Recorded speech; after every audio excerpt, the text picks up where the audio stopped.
Everyone, welcome to my channel that is the clay candle. আর সকাল সকাল স্নান হয়ে গেছিলো আর বেরোনোরও ছিল, বাট আলটিমেটলি বেরোতে হলো না বলে এখন বসেছি একটু কাজে।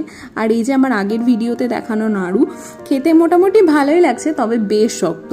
আর বেরোতে হবে বলে আগের থেকেই সিদ্ধ ভাত বসিয়েছিলাম, তবে এখন মনে হচ্ছে হালকা করে কিছু রান্না করিনি। তো কিছুটা মাছ ছিল, তো আমি ওটাকে ভেজে নিলাম।